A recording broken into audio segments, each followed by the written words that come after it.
해커 쌍극상 능력 검정 시험 회차별 기출문제풀이 심화편입니다. 제53회 기출문제 풀고 있고요. 11번부터 20번까지 풀어보겠습니다.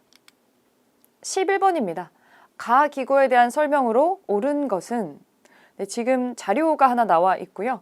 시정을 논박하고 풍속을 교정하며 규찰과 탄핵 업무를 담당하는 기구라고 합니다. 국초에는 처음에는 사헌대라고 불렸고 성종 14년에 이 이름으로 고쳤고 여기에 소속된 관원으로는 어사라는 호칭이 계속 나오고 있습니다. 여기 힌트가 지금 나오고 있고요. 이들이 부르는 이름과 여기 업무 그리고 초반에 이렇게 불렀다라는 점에서 그리고 고려의 성종식이라는 점에서 이 기구를 어사대로 찾을 수가 있습니다. 어사대에 대한 설명으로 옳은 것을 골라보겠습니다. 국정을 총괄하는 중앙관서였다. 아닙니다. 국정총괄 부서가 아니고요.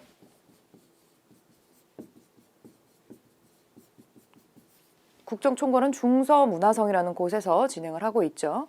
무신집권기의 최고 권력 기구였다. 일단 무신집권기니까 성종시기하고는 맞지가 않죠. 그리고 무신집권기 최고 권력 기구는 교정도감입니다. 최씨 무신정권에서 설치한 기구였죠. 사간원, 홍문관과 함께 3사로 불렸다. 이거는 조선시대 얘기입니다. 조선시대 얘기고요. 자, 4번 원간섭기에 도평의사사로 명칭이 바뀌었다. 이 만들어져 있었지만 이름이 바뀐 건데요. 도평의사사로 명칭이 바뀐 거 똑같은 글자 들어가면 되고요. 비슷한 글자네요. 도병마사입니다. 도병마사라는 것을 도평의사사로 명칭을 바꾸고요. 소속 관원이 낭사와 함께 서경권을 행사하였다. 이 말이 좀 어려운데 답이 5번인데요. 이 어사대가 하는 일이 아까 보니까 규찰, 탄핵 이런 거를 좀 하고 있죠. 그래서 임금 옆에서 임금한테 뭔가를 간하거나 뭔가를 동의해주거나 그런 역할을 한다는 걸 볼 수가 있습니다. 여기 소속된 관원들이 낭사라는 사람이랑 같이 서경권을 행사했다. 이 낭사가 중서문화성에 있는 이 직책의 이름이에요. 이 낭사랑 같이 서경권이 뭐냐면 임금이 뭔가 관리를 임명할 때 이 동의하는 서명을 할 수 있는 권리예요. 아무나 임명하지 못하게 한번 확인 단계를 거친다라는 거죠. 그래서 서경권을 행사하는 게 가장 중요한 특징 중에 하나입니다. 5번으로 찾아주시고요. 자, 12번 보겠습니다. 밑줄 그은 이 왕의 정책으로 옳은 것은 이 왕과 그의 왕비인 노국대장공주 여기서 힌트가 나오고 있죠. 이 사람은 공민왕입니다. 여기 지금 사진이 나오고 있는데 가보신 분들 있을 수도 있겠습니다. 그 서울에 종로 한복판에 종묘가 있죠. 종묘 안쪽에 가면 원래 조선 종묘는 조선 왕과 왕비의 위패를 놓는 곳인데 여기 한쪽 구석에 공민왕이랑 노국대장공주의 위패를 모시는 데가 있어요. 그 신당에 있어서 조금 특이하기는 하죠. 이 공민왕, 기철 등의 친원 세력을 숙청하고 정동행성 이문소를 폐지하였습니다. 원간섭기의 말기 부분에 왕으로 즉위를 해서 이 반원 자주 정책을 펼쳤던 사람입니다. 공민왕의 정책으로 옳은 것을 골라주면 되는 문제고요. 망권당을 두어서 원나라의 학자들과 교유하였다. 여러분들이 망권당이 뭔지는 몰라도 원나라하고 반하는 정책을 하고 있기 때문에 교류를 한다라는 플러스적인 정책이 나오는 거는 좀 어울리지가 않죠. 이건 충선왕입니다. 망권당은 고려가 아니라 원나라에 설치했었던 독서당이에요. 망권당, 선지로 자주 나오는 말입니다. 2번 신돈을 등용해서 전민변정도감을 운영하였다. 이게 답이네요. 신돈이라고 하는 어떤 이해관계에도 얽혀있지 않은 사람을 등용을 해서 전민변정도감, 이 땅과 사람들 중에서 잘못된 권문세족들에게 노비로 잘못 들어가거나 권문세족이 불법적인 방법으로 탈취한 토지를 다시 원래대로 복귀시키는 그런 도감을 하나 만들어서 운영을 개혁 정책을 하게 됩니다. 대표적인 공민왕의 업적이죠. 3번 쌍기의 건의를 받아들여서 과거제를 실시하였다. 이건 광종이 하는 거죠. 광종. 후주 출신의 쌍기라는 사람의 건의를 받아들여서 과거제도를 광종이 이제 4번째 임금이었던 광종에 들여오게 되고요. 정계와 계백요서를 지어서 관리의 규범을 제시하였다. 이거는 태조, 왕건이 하는 일이죠. 왕건은 이거 이외에도 훈요 10조라는 거를 또 남기기도 했죠. 5번 최승로의 시무 28조를 받아들여서 통치체제를 정비하였다. 이것은 성종입니다. 고려의 성종이 유교식으로 많은 거를 바꾸게 되죠. 유학을 들여와서 진흥을 시키게 되는데 그래서 이 시무 28조를 받아들여서 여러 가지 통치체제를 정비를 합니다. 일울성자를 받았죠. 고려의 성종과 조선의 성종의 공통점, 뭔가 한 일이 많고 정한 것이 많아요. 그래서 이런 글자가 붙어 있다고 생각을 하시고 업적을 정리를 해주시면 되겠습니다. 13번입니다. 가국가에 대한 고려의 대응으로 옳은 것은 강조를 토벌한다는 구실로 친히 군사를 거느리고 와서 흥화진을 포위하였다. 흥화진, 강조 토벌, 양규 이렇게 나오고 있는데 지금 대외전쟁 관련 파트예요. 고려는 500여 년의 역사 동안에 굉장히 여러 나라하고 대외 전쟁을 치르게 되는데 순서대로 이렇게 열거되는 게 있습니다. 처음에 거란이 나오고요. 거란이 나오고 그 다음에 여진, 그 다음에 몽골이 이제 원나라죠. 그 다음에 왜구가 되겠습니다. 이렇게 순차적으로 수백 년 동안에 여러 번의 대외 전쟁을 수행을 하게 되는데 특히 이제 거란 같은 경우 다른 나라도 마찬가지지만 한 번만 쳐들어오고 끝나지 않고 여러 번의 전쟁을 수행을 계속하게 돼요. 거란 같은 경우는 1차, 2차, 3차 침입의 기록이 남아있고 현재 지금 이 사료로 우리가 추정할 수 있는 회차는 2번째 들어왔을 때 얘기입니다. 처음에는 소손령이 군대를 이끌고 와서 그걸 우리의 서희라고 하는 이제 외교관이 일종의 가서 단판을 지었죠. 서희의 외교 단판이라고 들어본 거 있으실 텐데 그래서 오히려 우리가 강동 6주를 획득했었던 거 1차 침입 때 일이고요. 근데 다만 우리가 거란과 교류를 트고 그리고 송나라랑 더 이상 교류하지 않는다. 이런 약조들이 오갔던 것인데 우리가 일단 그럴 생각이 없었고 당연히 약속을 이행하지를 않아요. 그래서 2번째로 다시 들어오게 되는데 이 거란의 국가에서는 명분이 필요한 거예요. 전쟁을 일으켰으니까. 그래서 전쟁을 일으키기 위해서 우리의 내정에 어떤 것을 문제 삼아서 들어오게 됩니다. 그때 우리가 안쪽이 좀 복잡해져 있었어요. 강조를 몰아내고 이 다른 사람을 왕으로 세웠던 그런 시기였는데 일종의 정변이 일어났었던 시기입니다. 너네 그러면 안 되지 않아? 이런 식으로 태클을 걸면서 이제 들어온 거죠. 사실은 아무 상관이 없는데 전쟁을 일으킬 명분이 필요했던 거예요. 그래서 또 전쟁이 나게 됐는데 우리 쪽으로 들어와서 흥화진을 포위를 했고 우리가 이때 양규라는 사람을 이제 파견을 해서 이분이 도순검사가 되어서 거란을 맞서 이제 싸우게 됩니다. 자, 거란입니다. 거란. 고려가 거란에 행했던 것으로 옳은 거 지금 골라주겠습니다. 1번 광군을 조직을 해서 침입에 대비하였다. 이 광군이라는 단어가 조금 어색할 수 있는데 우선 답이 1번에 바로 나왔어요. 우리는 거란이랑 국경을 맞닿고 있었기 때문에 그리고 친히 태조 때 태조 왕건이 또 여러 얘기를 한 게 있어요. 거란을 조심해라 이렇게 얘기를 했던 게 있어서 그래서 우리는 고려의 2번째 임금 정종 때에 광군이라는 걸 조직을 해둡니다. 관청을 하나 만들어서 군대를 관할하는 부서를 하나 만들어서 광군이라고 하는 거란을 대비하는 군대를 이미 좀 육성을 해놓은 상태였어요. 그래서 1번 광군이라고 하는 거 거란의 침략에 대비하는 군대가 있었다. 요거 기억을 좀 해주시고 자 2번 윤관을 보내서 동북의 구성을 개척했다. 이건 여진에 대한 대응입니다. 여진. 3번 화통도감을 설치해서 화포를 제작했다. 이거는 좀 말기로 넘어가죠. 고려 말기로 넘어가서 왜구에 대한 대응입니다. 그리고 실제로 이 화통도감을 설치해서 화포를 생산을 하죠.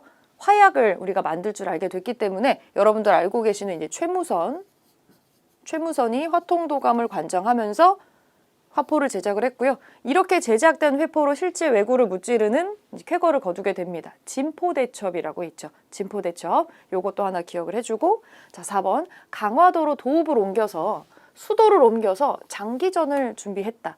몽골입니다.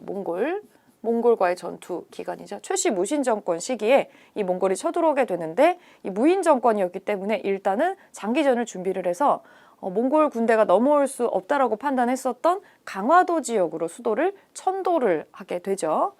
마지막 5번 보면 쌍성 총관부로 공격을 해서 천령의 이북을 땅을 다시 되찾았다. 이거는 시기적으로는 몽골이 이제 원나라로 이름을 바꿨을 시기고 우리가 원나라 간섭기이긴 하지만 공민왕이 즉위를 하면서 원나라가 빼앗아갔었던 땅의 일부를 되찾고 있는 장면입니다. 그래서 조금씩 차이가 있고요. 어떤 나라에 어떻게 대응을 했는지 한번 정리하고 넘어가겠습니다.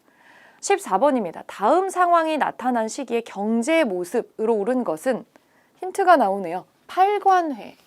팔관회는 고려에서 했었던 복합적인 종교 행사죠. 토속신앙에 도교, 불교적인 거가 다 섞여 있는 굉장히 커다란 국가적인 종교 행사입니다. 거의 축제처럼 진행됐다고 보시면 될 것 같고요. 지금 보니까 팔관회가 열려서 잔치를 베풀었는데 송나라 상인도 오고 탐라국도 특산물을 바쳤으므로 옛날 제주도입니다. 자, 바쳤으므로 자리를 내줘서 음악을 관람하게 했다. 여러 가지 국가 행사로 지금 진행이 되고 있고요. 상인들이 와가지고 뭔가를 바치는 모습이 있어요. 그리고 여기 보니까 대식국이라는 대식국. 다른 나라 상인인 것 같죠? 물품을 바쳤다. 그래서 돌아갈 때 우리가 이런 거를 하사하기도 했다. 대식국은 아라비아 상인입니다. 아라비아. 국제적인 모습이 보이고 있고 팔관회가 보이고 있습니다. 우선 고려시대라는 거 체크해 주시고 경제 모습 찾아보겠습니다. 병란도가 국제무역항으로 번성하였다. 가장 먼저 나오죠. 고려시대의 국제무역항 병란도입니다.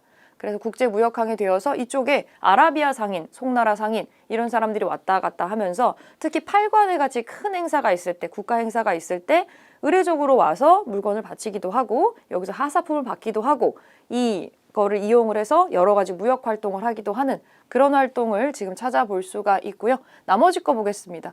송상이 전국 각지에 송방이라고 하는 이 지점을 설치를 해서 운영을 했다. 이건 조선시대입니다. 조선의 후기 있죠. 송상, 인삼을 팔았던 특별한 어떤 상인 집단입니다. 시장을 감독하는 관청인 동시전이 있었다. 이건 신라 얘기죠. 신라. 신라 수도의 경주에 동시라고 하는 시장을 설치를 하고 이 동시를 감독하는 동시전이 있었습니다. 이거 신라 지증왕 때 설치했었던 거고 4번 신라방을 형성해서 중국과 활발하게 교역하였다. 이건 통일신라죠.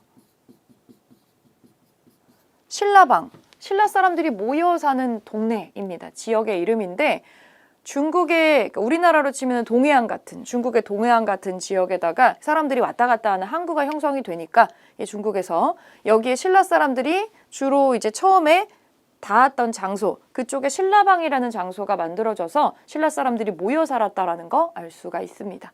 자, 5번 유기전을 제외한 시전상인의 금난 정권을 폐지하였다. 이 조선시대입니다. 조선. 정조가 하는 거죠. 정조가 신해통공이라는 걸 해서 특권을 폐지시킵니다. 누구나 자유롭게 장사를 할 수 있도록 하는 베이스를 마련을 해줬던 사건이라고 할 수 있겠죠.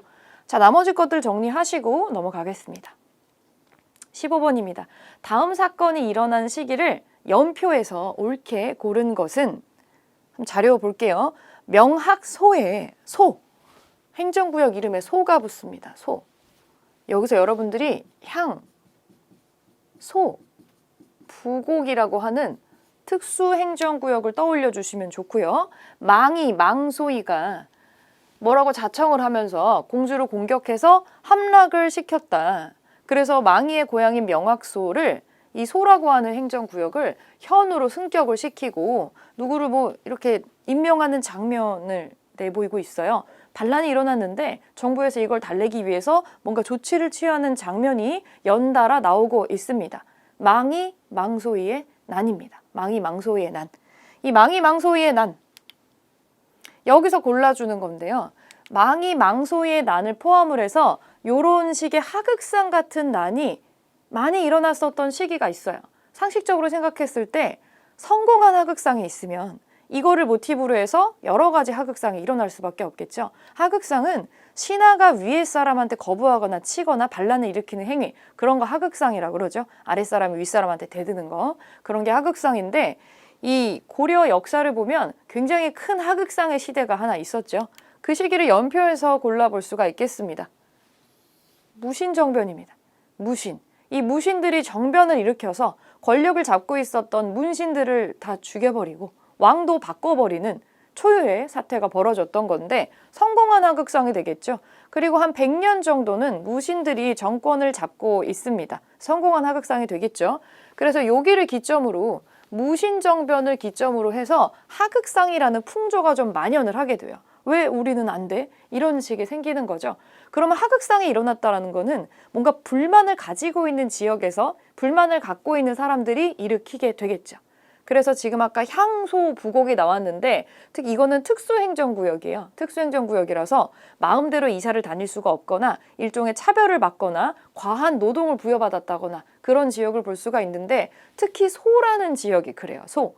농업에 종사하는 사람도 있긴 하지만 소라는 지역은 주로 수공업에 종사를 하는 사람들인데 국가에 필요한 일정 물건을 만들어서 바치는 일을 해야 되고 마음대로 이사 다닐 수 없고 때때로 이 양이 너무나 많아서 분명 일반인인데도 일반인처럼 살 수 없는 굉장히 힘든 삶을 영위해 나가는 그런 사람들이 주로 소에 살았어요. 여기에 불만을 품고 명학소라는 곳에 있었던 망이망소의 형제가 반란을 일으킨 거죠.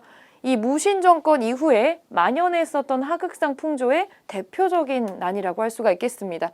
외우기는 좀 까다로우나 연도를 굳이 써보자면 무신정변 일어나고 나서 얼마 되지 않아서 망이망소의 난이 바로 일어나게 돼요. 그래서 일단은 뒤의 시기는 전부 지워주시면 되고 일단 무신정변이 일어나야 됩니다. 무신정변이 일어나야 돼요.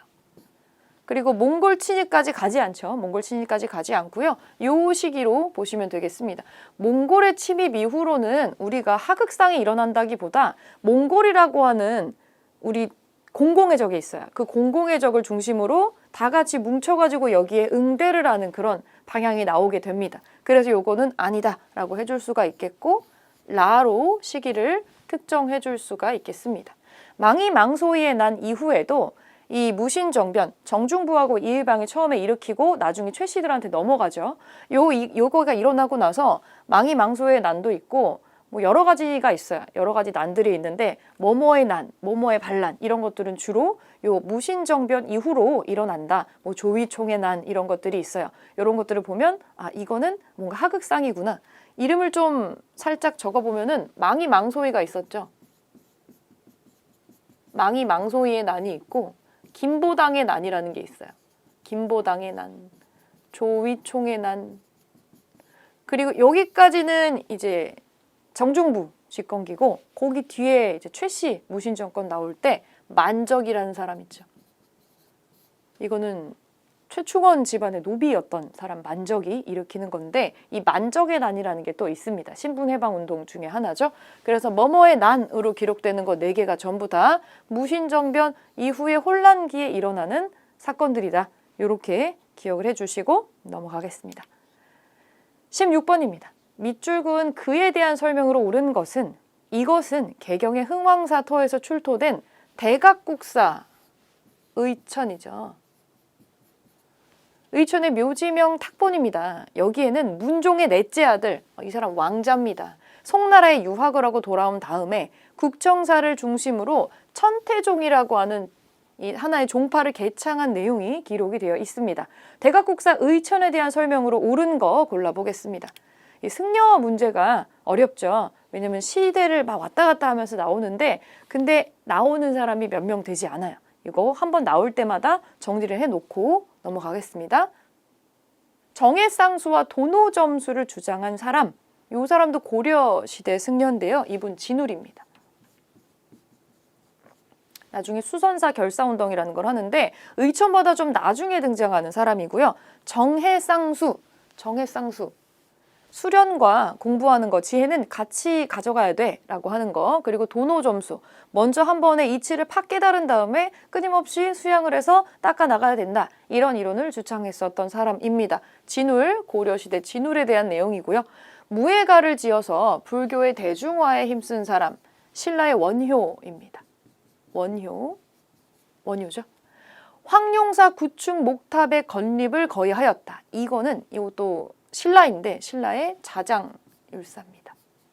자장율사라고 불리는 사람이죠. 백년사 결사를 통해서 불교 정화 운동을 전개하였다. 요 분의 이름이 조금 낯설 수 있지만 요 분 고려시대 승려고요. 요세라는 사람이 있습니다. 이분은 좀 참회를 바탕으로 하는 법화 신앙을 가지고 있었어요. 이걸 바탕으로 백년사 결사 운동이라는 걸 해서 불교를 다시 깨끗하게 원래의 모습으로 돌아가도록 하는 불교 정화 운동을 전개를 합니다.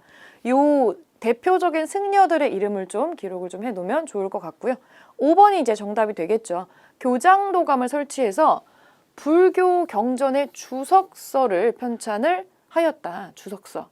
속장경이라고도 하는데 교장.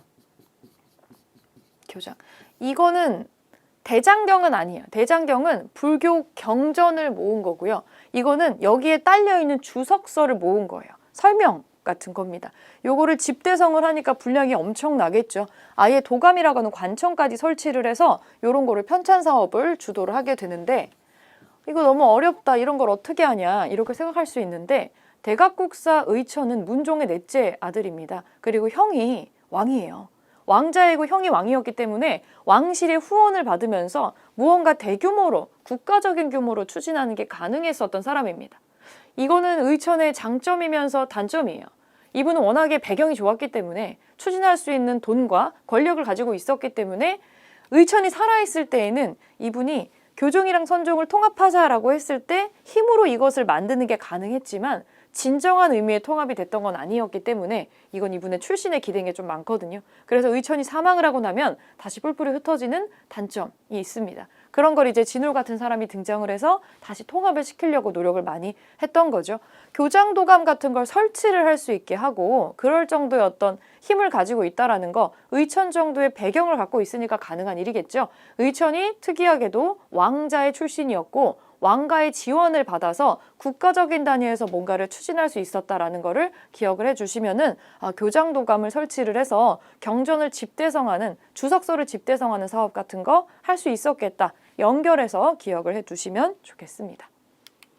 자, 17번입니다. 다음 대화에 해당하는 문화유산으로 오른 것은 지금 이거는 탑에 관련된 문제가 지금 나오고 있는데 불교 문화유산 이 탑은 개성에 있었는데 지금은 국립중앙박물관에 전시되고 있다.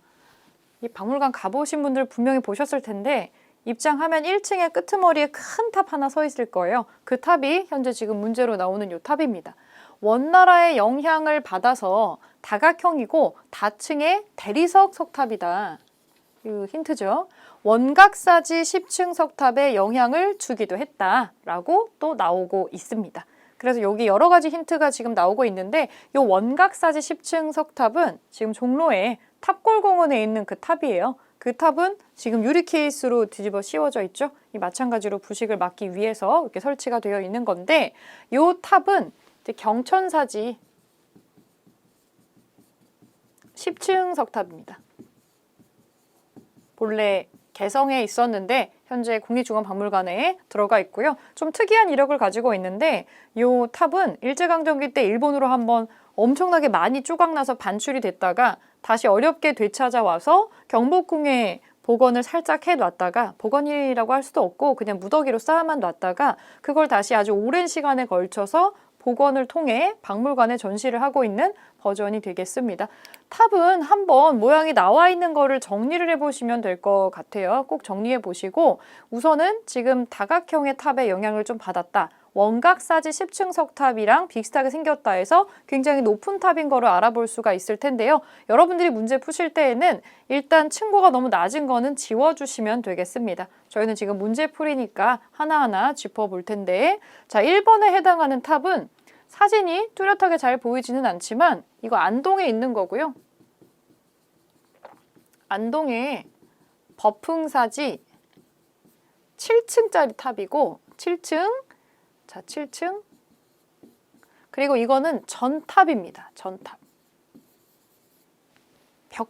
벽돌탑이에요. 벽돌 전자를 쓰고 있고 우리한테 남아있는 가장 오래된 전탑이에요. 가장 오래된. 그래서 이 오래된 전탑 이런 거는 문제로 나오기가 쉽겠죠. 제일 오래된 전탑이라는 특징을 지금 가지고 있고 2번, 이건 아니겠죠? 2번은 많이 보셨던 모양일 거예요. 이거는 불국사에 있는 다보탑입니다. 다보탑이 되겠고 이 다보탑 옆에 석가탑이 또 나란히 있죠. 요 시기적으로는 통일신라 탑입니다. 층고가 그렇게 높지 않습니다. 요것도 통일신라가 되겠고요. 통일신라가 되겠고 답은 우선 3번입니다. 요게 박물관 끄트머리에 1층에 끝에 있어요. 그래서 원각사지 탑에 영향을 주었던 고려 말기의 탑이다. 고려 말의 탑의 영향을 좀 다분히 받았다라고 알 수 있는 대리석 석탑이 지금 3번 탑이 되겠습니다. 4번은 요거는 백제 시대 탑입니다. 요거는 익산에서 보실 수가 있고 익산의 미륵사는 없고 미륵사지밖에 없죠. 미륵사지 석탑입니다. 이거는 목탑의 모양을 흉내를 내가지고 만든 석탑이 되겠고요. 무너진 모습을 그대로 지금 유지를 해서 이렇게 복원을 해놓은 거를 볼 수가 있겠습니다. 조금 고쳤지만 원래 남아있는 모습에서 크게 달라져 있지는 않고요. 백제시대 거여서 백제탑이 남아있는 게 몇 개 없습니다. 요거하고 정림사지 5층 석탑이랑 맨날 같이 나오는 거여서 같이 기억을 해주시면 좋겠죠. 5번이 만약에 이것이 다각다층 탑이다라는 거에 어떤 모티브를 얻어서 여러분들이 소거법으로 찾게 된다면 5번이 마지막까지 헷갈리는 문제가 될 수 있었을 텐데 이 5번은 매우 화려하게 생긴 탑입니다. 요거는 그 평창에 있고요. 평창의 월정사라는 데에 팔각, 이것도 다각다층이네요. 팔각 9층 석탑입니다. 요것도 다각다층이라는 점이 공통점이 있는데 보시면 굉장히 화려하게 장식이 달려있는 모습을 볼 수가 있어요. 그래서 전형적으로 화려했었던 아주 귀족적인 불교를 가지고 있었던 고려의 귀족 불교의 영향을 가장 잘 보여준 탑 중에 또 하나다. 이렇게 볼 수가 있는데 요 탑이 원각사지 10층 석탑에 영향을 준 것은 아니에요. 그래서 이런 인과관계를 좀 기억을 하셔가지고 특징을 잡아놓고 골라주시면 되겠습니다. 그래서 이것도 아니게 되겠고 답은 3번에 있는 경천사지 10층 석탑으로 골라보면 되겠어요. 18번입니다. 가에 들어갈 내용으로 옳지 않은 것은 역사 다큐멘터리 제작 기획안입니다. 15세기 조선 과학을 꽃피우다. 15세기 초반의 조선의 과학기술에 대한 내용입니다. 옳지 않은 것을 고르는 문제네요. 부국강병 민생안정, 그래서 여러 가지 것들을 개발을 했다라는 내용인데 앙부일구, 여러분들이 알고 있는 해시계입니다. 해시계, 신기전차, 화차 이런 거 나오고 있고 그럼 여기에 들어갈 만한 내용이 아닌 거 지금 고르는 건데 하나만 오답이고 나머지 4개는 요 시대 업적이 맞다라는 얘기겠죠. 1번 기기도서를 참고해서 설계한 거중기. 답이 바로 나오네요. 여러분들이 거중기라고 하면 바로 떠오르는 게 하나 있어야 되죠. 정약용이 떠오를 거고 수원화성이 떠오를 겁니다. 이거는 조선 후기죠.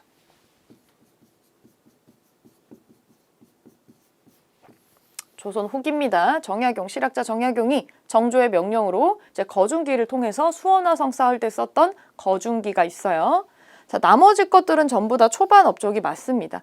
국산 약재, 우리나라에서 생산되는 약재랑 치료법을 다 모아가지고 소개했었던 향약 집성방이 있고요. 여기 있고 한양을 기준으로 한 역법서인 칠정산 4편. 그리고 잠깐 건너뛰고 5번 먼저 볼게요. 우리나라 실종에 맞는 농법을 소개한 농사직설. 이거는 실제로 농부들에게 체록을 해가지고 요거를 기록을 합니다. 요 3개의 공통점이 있어요. 이거 3개. 우리나라 중심으로 뭔가를 했다라는 거예요. 우리의 하늘 중심으로, 우리 땅에서 나는 약재, 우리 땅의 성격에 막는 논법 이런 식으로 기존에는 중국 거를 중심으로 했었던 거를 우리식대로 맞춰가지고 하는 모습들을 보여주고 있습니다. 이게 조선 초반의 특징이고요. 또 초반에 활판 인쇄에 관련된 것도 많이 나오는데 우리가 인쇄술이 고려에서부터 쭉 계속 발전을 하게 돼요. 활판 인쇄술의 발달, 개미자와 갑인자라고 하는 걸 먼저 정리를 하고 이 글자의 주조하는 방식은 뒤에도 계속해서 연결해서 나오게 됩니다. 그래서 조선을 기록의 나라라고도 하는데 이런 활판 기술을 계속 발전을 시켜서 그러니까 주자소라는 걸 두고 글자를 계속해서 개량하는 작업을 거치는 거예요. 그래서 이걸 통해서 여러 가지 다양한 책자를 찍어내고 기록한 것을 남겨놓는 그런 성격들을 볼 수가 있겠습니다. 요거 선지로 종종 자주 출제가 됩니다.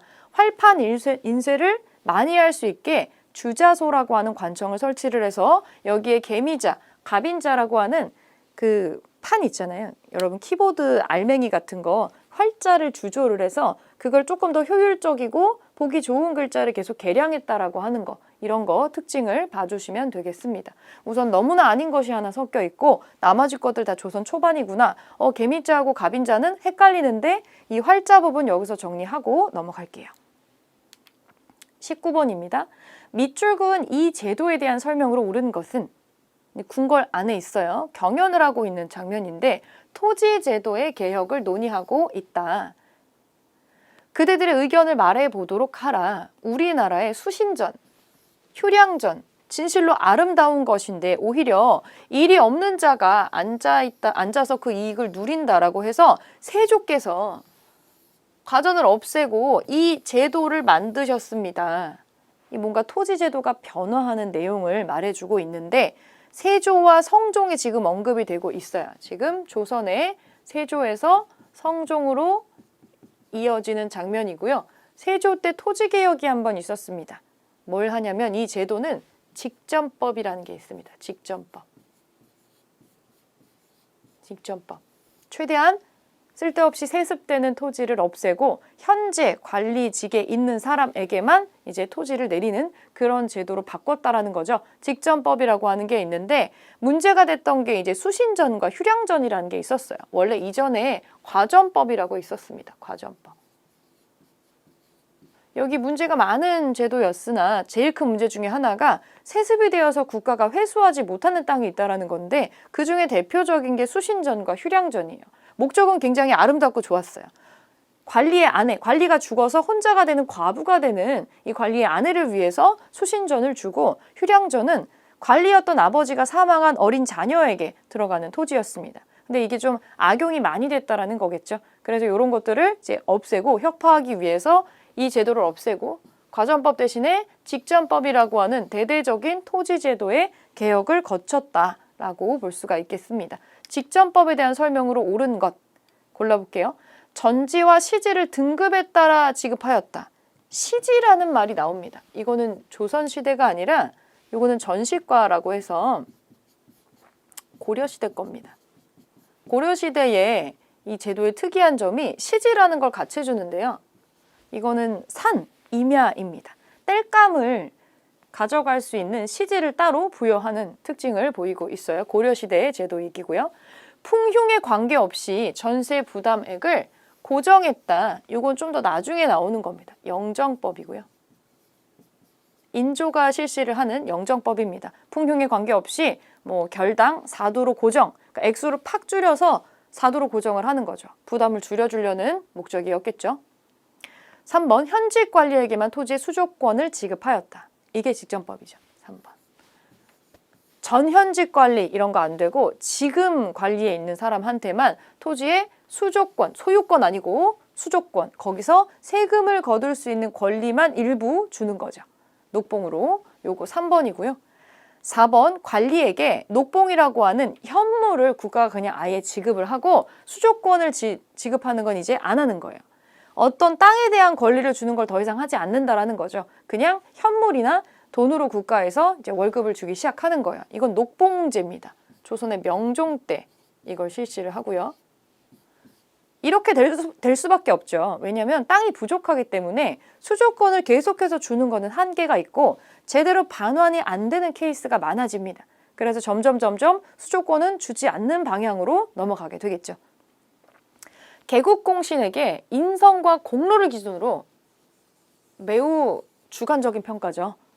토지를 지급을 합니다. 이거는 그냥 영원히 세습되는 토지입니다. 수조권도 아니고 그냥 영원히 세습되는 토지다. 이렇게 보시면 될 텐데 이 역분전입니다. 개국공신에게 주는 거니까 다분히 트로피적인 내용이 있겠죠. 훈장 같은 역할도 할 겁니다. 이제 개국 초에 고려 초반에 있었던 역분전이라는 게 있었습니다. 요거 한번 체크해 놓고요.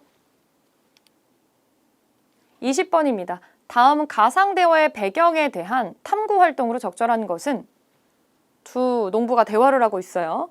얼마 전에 노산군이 여기 영월에 유배를 왔다고 하네. 노산군, 영월, 유배를 왔대요. 성산문이 주도한 이 복위는 왕으로 다시 올린다라는 거예요. 복위운동에 연루가 돼서 이곳으로 보내졌다더군. 노산군이라고 불렸던 이 사람, 영월에 유배 갔었던 사람, 한때 왕이었겠죠. 이 사람 단종입니다. 단종은 세조에 의해서 노산군으로 강등이 되어서 영월로 유배를 갔고 거기서 사망을 하게 되죠. 단종릉이 그래서 영월 쪽에 있습니다. 자, 여기 배경이 되는 거예요. 이렇게 유배를 가게 되는 배경이 되는 근본적인 사건에 대해서 탐구활동 찾아보겠습니다. 1번, 수양대군이 정권을 장악하는 과정을 정리한다. 바로 1번의 답이 나오는데 1번, 수양대군이 훗날에 세조가 되겠습니다. 이 수양대군이 계유정난이라고 하는 정난을 일으켜서 거의 억지로 자기 조카였던 단종에게 왕권을 양위를 받고 왕으로 등극을 하는 사건이 있는데 이걸 인정하지 못했었던 사육신, 성산문을 필두로 한 집현전 학자들, 이 사육신들이 단종 복위운동을 하게 되고 이것이 실패로 돌아가게 되면서 단종이 강등당해서 유배를 떠나게 됩니다. 1번에 바로 답이 나오고요. 자의대비의 복상 문제, 자의대비가 사망하시고 나서 장례식의 상복을 몇 년을 입을 것이냐라는 이런 거를 놓고 예송이라고 하는 논쟁이 일어납니다. 예송 논쟁, 이건 조선 현종 때입니다. 시기적으로 좀 맞지 않죠. 인물 성동 이론을 두고 전개된 호락 논쟁을 조사한다. 예송 논쟁만큼이나 굉장히 형이상학적인 논쟁이었다고 할 수가 있고요. 사람의 성향이, 사물과 인물의 본성이 같냐 다르냐를 놓고서 굉장히 어려운 논쟁이 오가는 시기가 있습니다. 조선시대 후반에 일어났었던 호락 논쟁이고요. 이거랑 또 관계없죠. 정유립의 모반 사건을 계기로 동인이 입은 피해를 분석한다. 요거는 선조 때 일어났었던 일인데 정말 드물게도 정당을 바꾼 사람이 있고요. 정당을 바꿨다라는 이유 때문에 선조에게 굉장히 미움받았던 사람인데 결국에는 모반을 하려고 한다라는 사건이 일어나게 되어서 원래 서인이었다가 동인으로 색깔을 좀 바꾸는 사람이에요. 근데 이분이 결국에는 동인의 컬러를 입고 있을 때 이 모반 사건이 터지는 바람에 동인이 입은 피해가 아주 막대했습니다. 요거를 조사하는 과정에서 끌려 들어가 죽은 사람만 거의 1000명에 가까워요. 이 기추곡사라는 사건이 있습니다. 요건. 자, 5번, 인현왕후가 폐위되고 남인이 권력을 장악한 사건을 파악한다. 요거는 이제 환국 사건인데 인현왕후가 폐위되고 남인이 권력을 장악했다라는 건 장희빈이 이제 왕비가 되었다라는 거겠죠. 요런 사건은 이제 숙종 때 일어나는 일입니다. 숙종. 시기적으로 조선 후반의 일이니까 요 계유정난 시기하고 상당히 차이가 나죠. 중요한 역사적인 사건들이라서 무슨 사건 정도다라는 거 체크만 시기 체크 정도 하고 넘어가겠습니다. 네, 20번까지 풀어봤고요. 다음 시간에 21번부터 30번까지 풀겠습니다.